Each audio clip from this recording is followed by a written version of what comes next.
Hello Risk players, I am the Static Mage, a Grandmaster ranked player in Risk Global Domination.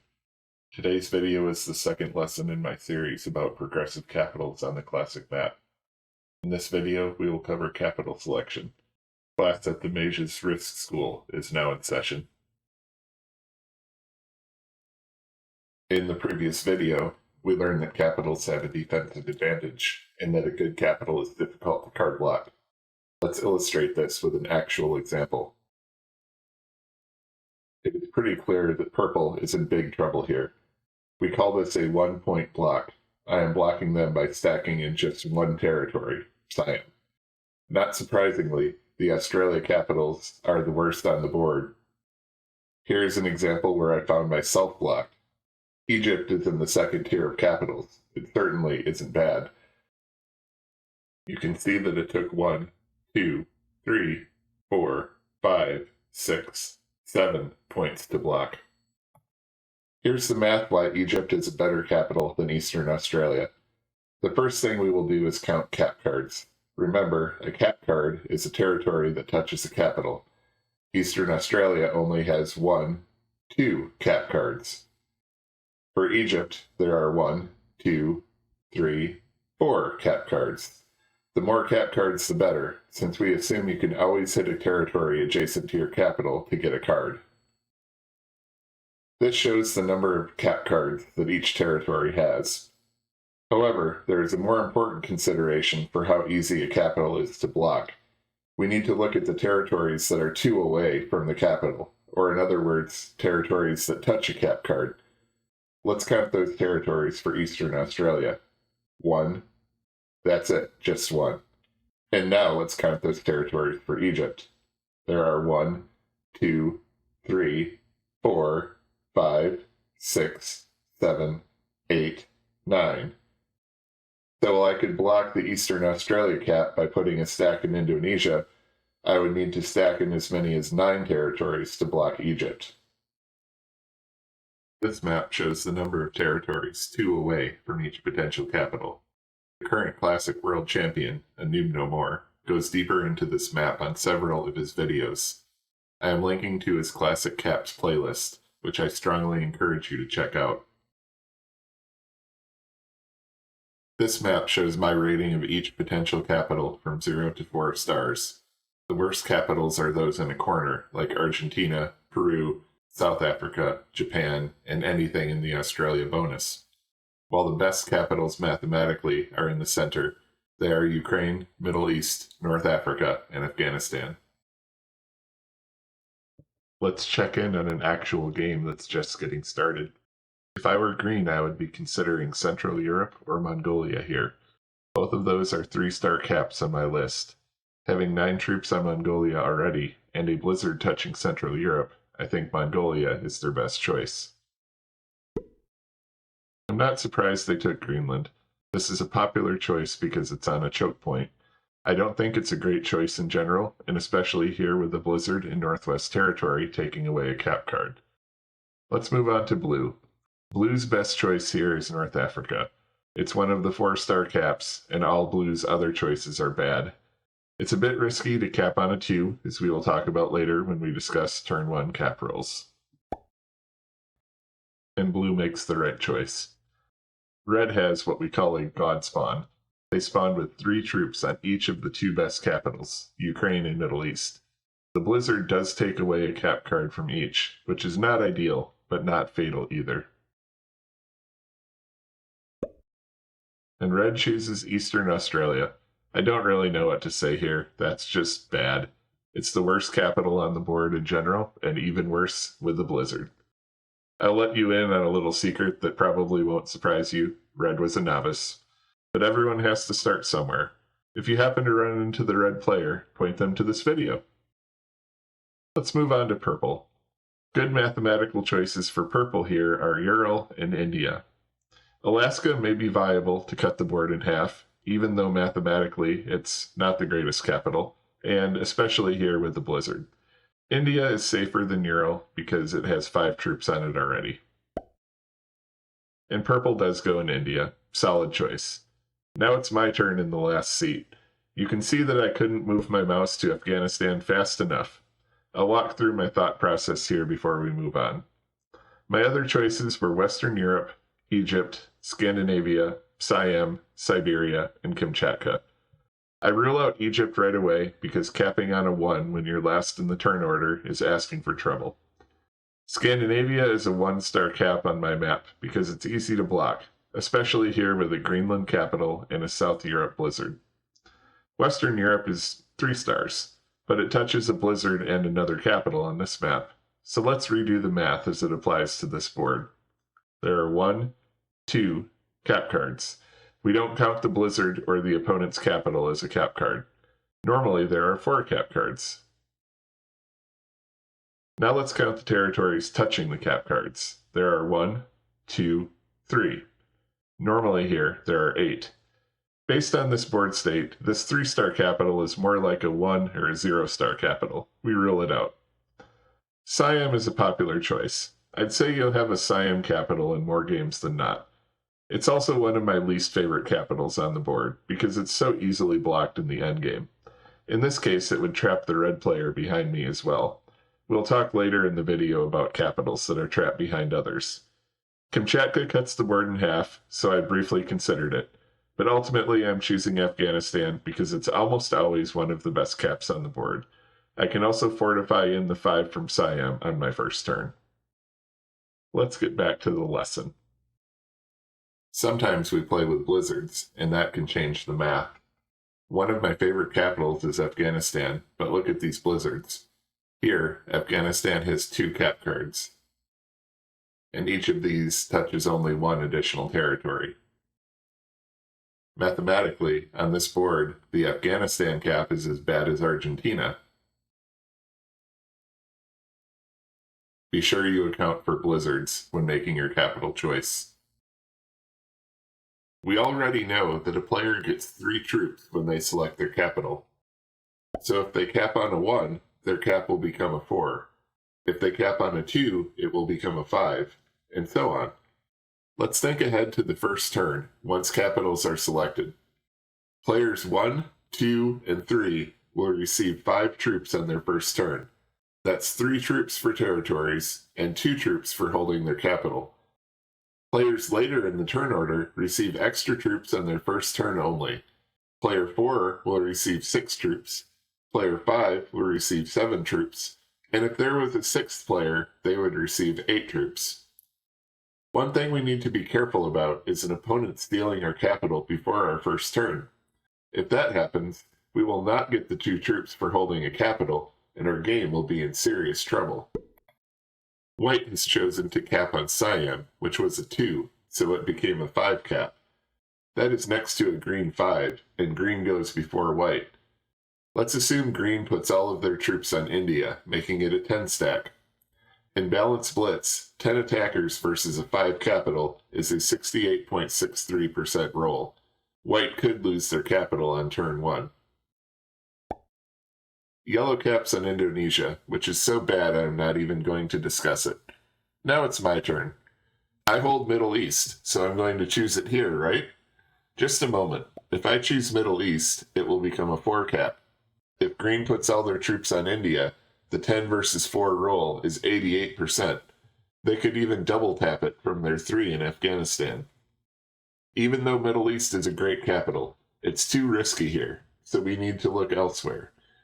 Egypt is out of the question too. Green could roll that from their capital. 12v5 is an 86% roll. I reluctantly cap in Kamchatka because it's safe from green and white. Yellow could roll a 9v7, but that would be only a 12% roll, and I have a 6 and a 3 nearby, ready to take it back. We will come back and discuss blue's cap choice later when we discuss pockets. Let's see how turn 1 plays out.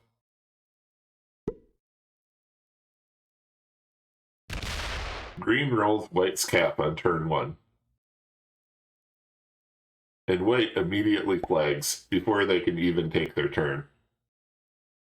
This table shows the probability for balanced blitz cap rolls. Each row in the table is the size of the capital. This starts at 4 because that's the minimum capital size on turn 1. and each column is the number of attackers. This starts at 6, because we assume that a player trying to roll your capital on turn 1 will place 5 troops next to it. There are various factors that go into the likelihood of a turn 1 cap roll. When dealing with noobs, putting your capital in the same bonus as theirs may upset them. For example, if they capped in Greenland and you capped in Alaska, they may want to roll your cap so they can eventually take North America. Sometimes a neighbor cap can upset a noob as well, even if the neighbors are natural allies. And finally, they may be motivated by the extra 2 troops that they'll get per turn. And then there's these two. Blue starts the action by capping in Eastern Australia, and purple chooses Western Australia. It's Blue's turn. They place all their troops on their capital, and they slow roll purple's capital, and their own, down to 3. By the way, had they blitzed the 11 before, they would have had a 95% chance to win the roll. Purple rolls the 10b5, which is a 69% roll. They now hold both capitals. Blue only gets 3 troops, and they are unsuccessful at reclaiming their capital. Blue promptly flags out. I hope that none of you involve yourself in a turn 1 war for terrible capitals. But better players can have good reasons to roll capitals too. Sometimes a capital is an obvious upgrade. Had I capped on Middle East here, it would have been a juicy target. To summarize this section, you'll need to balance the positional advantage against the risk of a turn 1 roll.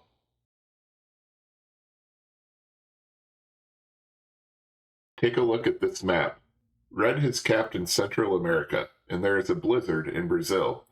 The only way to get from the main part of the board into South America is through Red's capital. On this map, South America is a pocket. A pocket is a small group of territories that is cut off from the rest of the board by capitals or blizzards. Australia is also a pocket on this map. It is not possible to get to New Guinea or Eastern or Western Australia without going through Purple's capital in Indonesia. Red and Purple's capitals eventually secure them a bonus. Here's another map. Blue has capped in Central America, and Orange has capped in North Africa. This configuration of capitals makes South America a pocket. This does not necessarily allow Blue or Orange to hold that bonus. However, if they were to clear out Pink, they could trade cards with each other in South America infinitely. None of the other players could break in without going through a capital. This would be especially deadly to the odd player out in a 3-player endgame. There is another pocket on this map created by the Cyan capital. Unfortunately for the green player, they have capped inside of a small pocket. This is bad for both black and green. We will address capitals and pockets later in the video. Here's another map with 2 pockets. Pause the video and see if you can find them.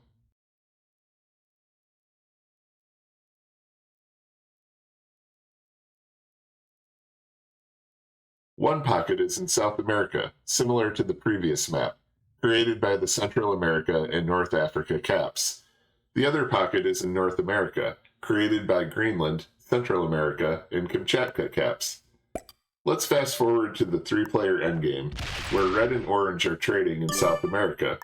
I am the pink player, and I need to take my card, so I expand slowly away from my capital. White is a neutral bot here, so we'll skip ahead to Red's turn. Red takes Venezuela. Unfortunately, Orange is determined to work with Red and against me. Orange takes Venezuela. This means I am forced to take another territory in Asia.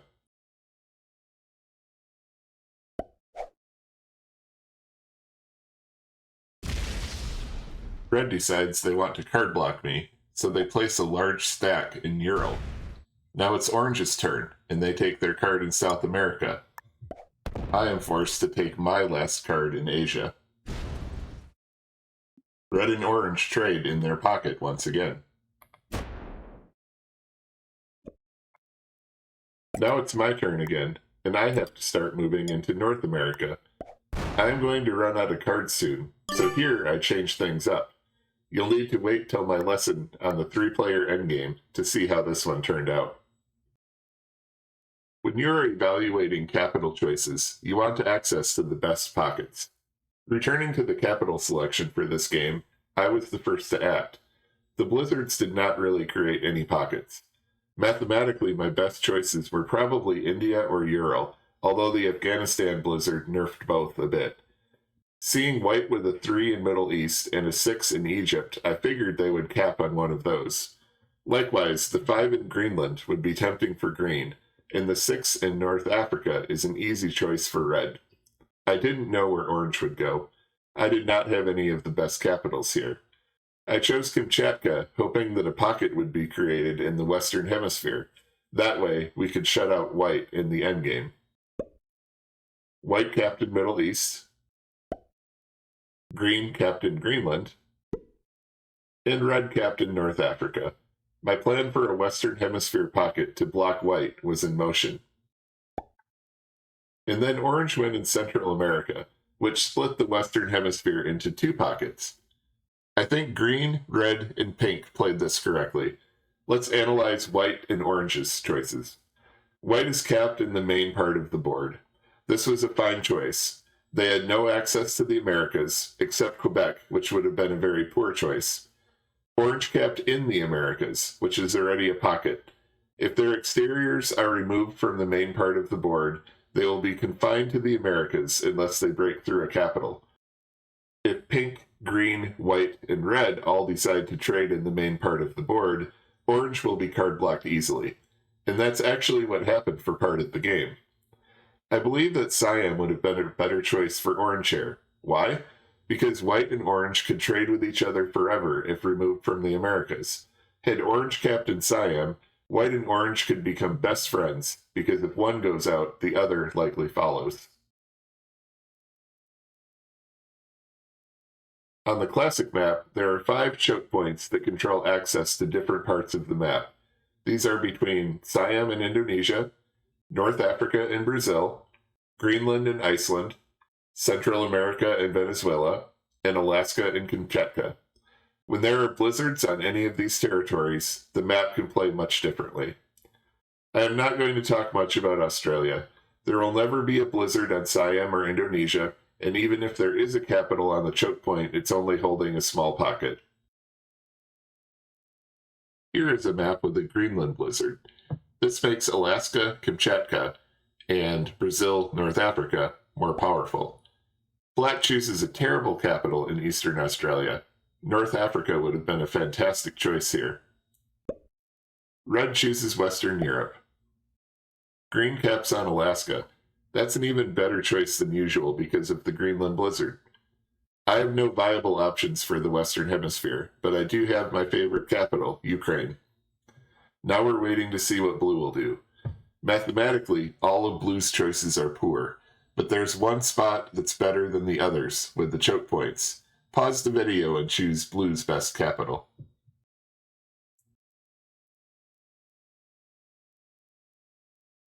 I believe that blue's best choice here is Brazil. This would split the board in half, and blue and green would have access to both halves. Blue chooses Central America.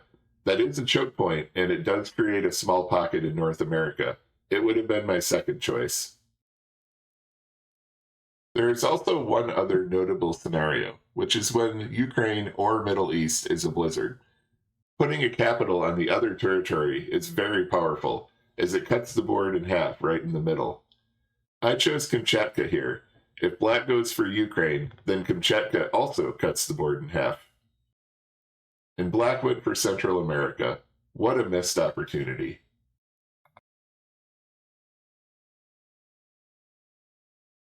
From time to time, you may have a neighbor capital. By this, I mean a capital that is touching yours.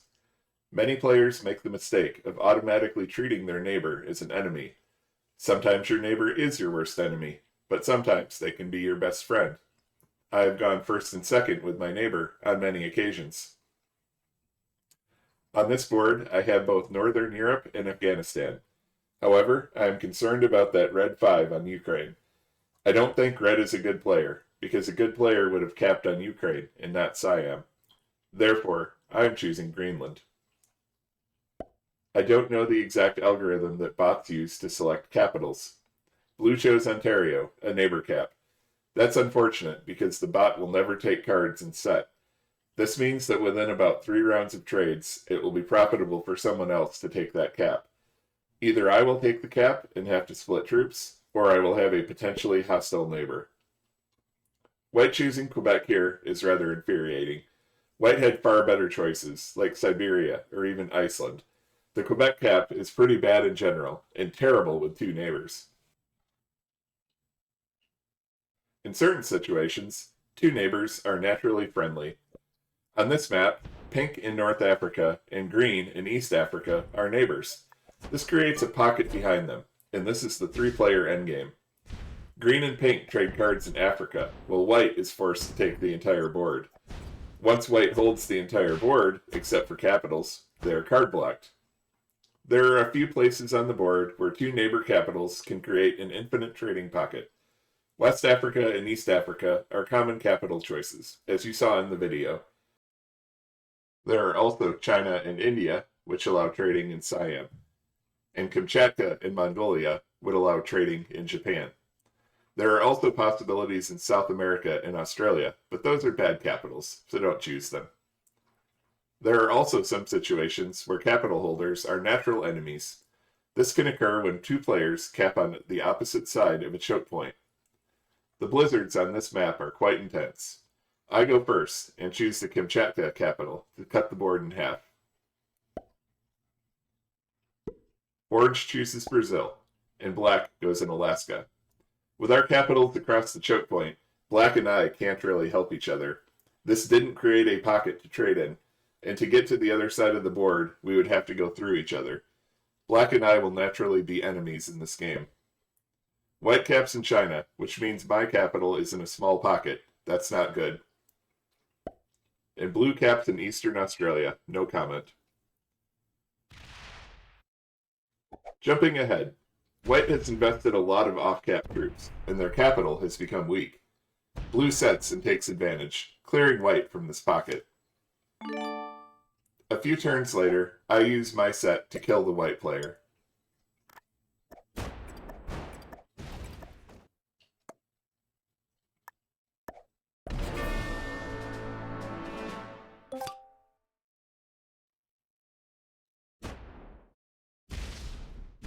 At the next opportunity, orange clears me from that side of the board. This game has now become a 2v2. Black and orange depend on each other for cards, and blue and I depend on each other for cards. Even if we wanted to, there is no way for black and I to work together. In the 1v1, I try to force the opponent to close their capitals to mine. However, if an opponent's capital touches mine, they are always able to attack my capital. The same is true for you as the attacker, however. To get set up for this cap run, I was stacking in 2 places. The Greenland cap takes care of the 2 capitals in North America, and the North Africa cap takes care of Egypt and Siam.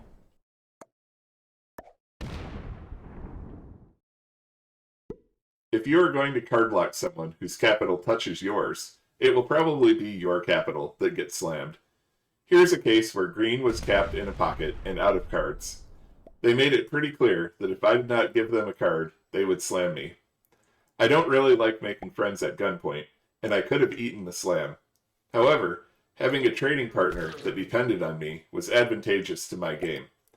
I did set early here in case green decided to pull some funny business. Green and I traded cards throughout the rest of the game and ended up finishing first and second. When I talk about a capital being in front of or behind another, I am referring to a capital that is in a small pocket where the only way out is through another capital. On this map, blue is capped in South America, which is a pocket created by green's capital.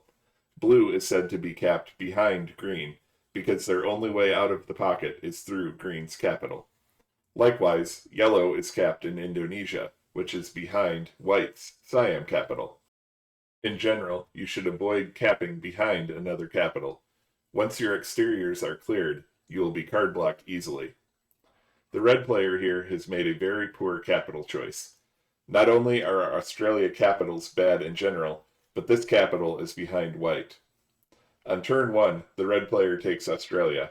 They will be out-generating white, 7 troops to 5. other players have been targeting red's exteriors, and white has kept their capital strong. About 15 minutes into the game, the predictable sequence of events occurs to make red regret their capital choice. White attacks 4 of red's exterior territories. Purple finishes off the rest. Red now has nothing they can do but to slam white's capital with a 0% roll. They immediately flag. Even though white did nothing wrong, the slam weakens them significantly. Black has the turn order luck to capitalize. Black ends up with 6 extra cards, 2 extra capitals, and the +2 bonus, all essentially for free.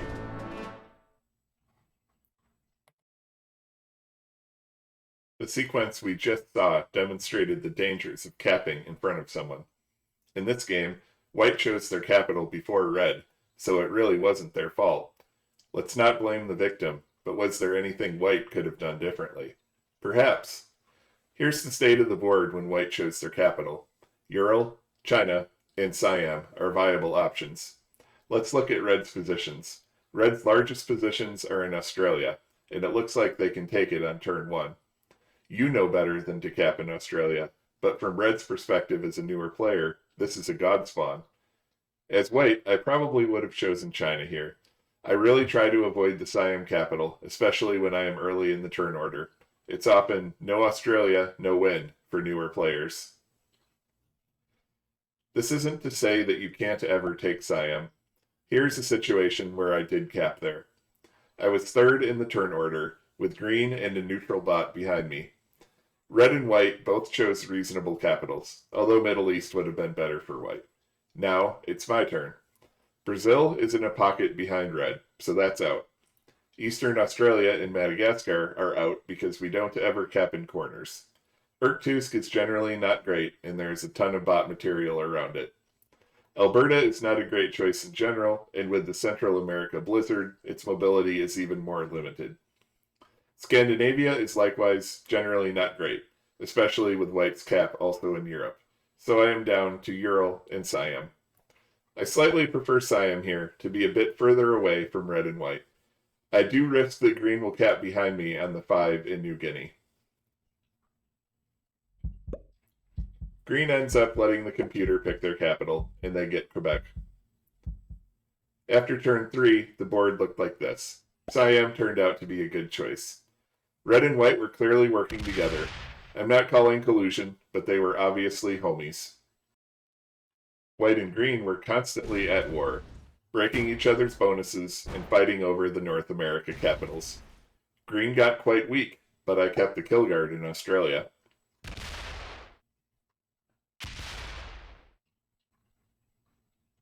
To be completely honest, if you have been paying attention to this video, you should not end up capped behind someone else. I brainstormed what I would do, and those things are written on this slide. Let's look back at this game from earlier, where red eventually slammed white. You can see red stacking off cap here, and I don't necessarily dislike the play. If white hits the 22, they will weaken their cap enough for black to kill them.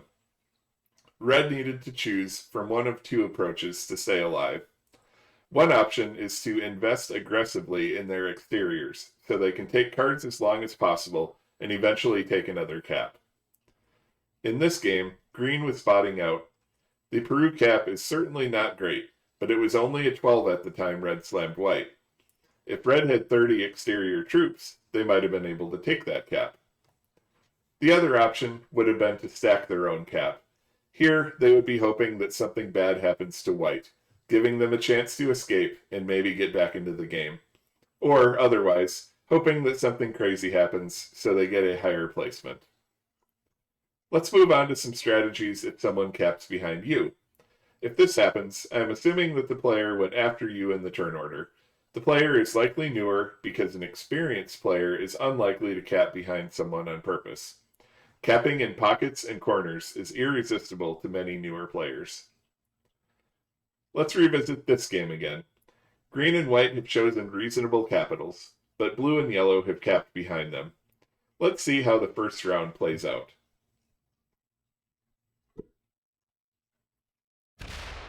Green rolls White's capital on turn 1 and gets a great roll. White immediately flags. Blue takes over South America on their first turn. This has to be concerning to Green, since they don't want Blue earning extra troops that will eventually hit their cap. Green responds by hitting Blue's stack in Brazil, but not entirely clearing Blue from South America.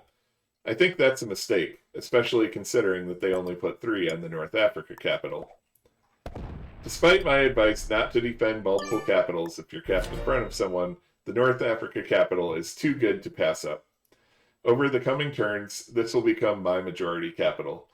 Blue doesn't have a capital now, so they appear to be in trouble. It's now my next turn, and as promised, my entire income goes on to North Africa. I take my card from Kamchatka to keep the North Africa cap as large as possible. Green takes South America, and now they begin to stack on Brazil. Unlike what they did earlier to Blue, I have no intention of hitting that. Here Yellow decides to clear Blue, just to get a +2 bonus, that's becoming less and less important. With a bad roll on the Blue 6, they now have a weak capital, but Green does not capitalize. Skipping ahead a couple sets, and Yellow turns in on 3. It's now or never to hit Green's capital. They get a fairly bad roll, but their bigger mistake was not arranging for that 26 in Iceland to end up on their capital, so they are left with a weak 15 capital. Blue has played very patiently and stayed alive this whole time with no capital. That 15 cap is the opportunity they've been waiting for. They continue to clear out Yellow from the pocket as they should. They don't want Yellow there, capped behind them. Now Yellow is the one without a capital.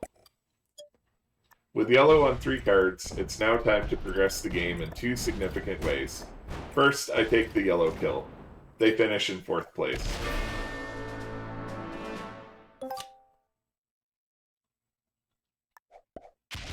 Next, I clear Green's remaining exteriors. They are now trapped in their pocket and have no more cards to take. I want to point out one thing that you may have noticed about the initial board state. Blue and Yellow are actually not in any danger of being card blocked if they play this right. Can you see why?